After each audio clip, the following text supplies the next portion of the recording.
This is Valhalla. No, not the majestic hall from Norse mythology where Odin reigns and those killed in battle go to feast. No, this is instead a monument and hall to honor those who made significant contributions to the Germanic people. Located just down the river from Regensburg, we packed a snack, grabbed our gear, and hopped on a boat to visit this German Hall of Fame.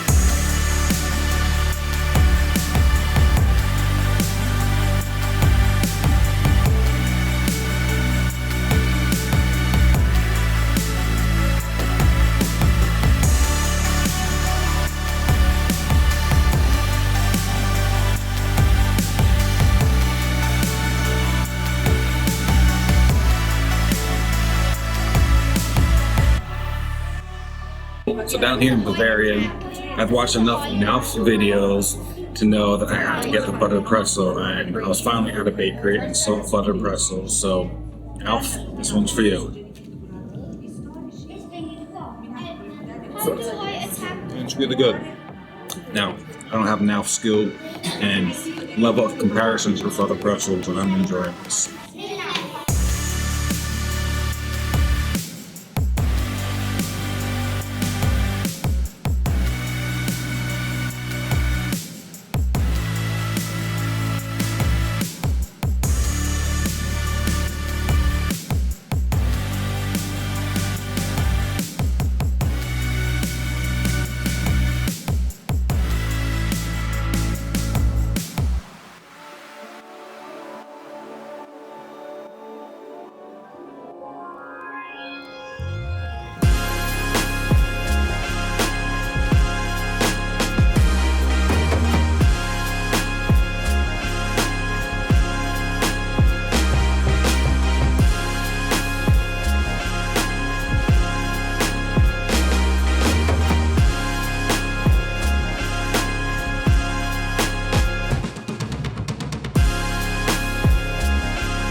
So we're halfway up, climbing up to Valhalla monument here, about a 45-minute boat ride away from Regensburg, and definitely something that I really think you should do if you're coming to Regensburg. It's quite the climb up. We're going to finish the other half of this climb, go look at this monument, check it out, and see this beautiful part of history of Germany.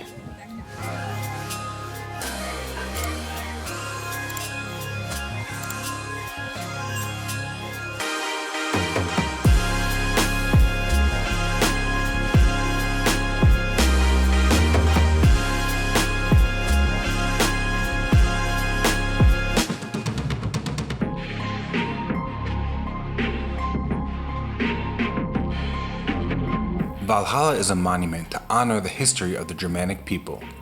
Conceived of by Crown Prince Ludwig of Bavaria, it was built between 1830 and 1842. It currently contains the busts of 130 individuals as well as 65 plaques. Most interesting to me was that it was created and built before Germany actually became a country. Since the creation of Valhalla, new statues have been added to honor the more recent contributions of other Germans to the history and future of this country.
So we're back on the boat, headed from Valhalla back to Regensburg, and it is gorgeous. We were on the top of the boat this time. On the way out there, we sat inside, but the breeze up here feels amazing, especially after getting all sweaty climbing those stairs. I think they said 350 steps, but we counted, it was like 419, so somebody lied. But it was 100% worth it. It was a beautiful monument, and it was so cool seeing the Greek style, the history of the Germanic people in there, and the name Valhalla from like Norse. So this combination of cultures and just the structure of the monument up on the top of this hill, obviously that's how we had to get up there. So it's really cool to see all these historical people that really carved this Germanic culture that became the country that we're in today. So if you're in Regensburg, especially if it's a beautiful day like today, sun is shining, go ahead, take this boat trip down. It costs 42 euro for the family for there and back, about 45 minutes to get there. We had like an hour and 15 minutes to go up and check out the monument. Some of us flew a drone. So really cool, really worth it. The trip back is supposed to be about an hour since we're going against the current, but absolutely enjoyable, super peaceful up here, beautiful weather. What more can you ask for in your last day in Regensburg?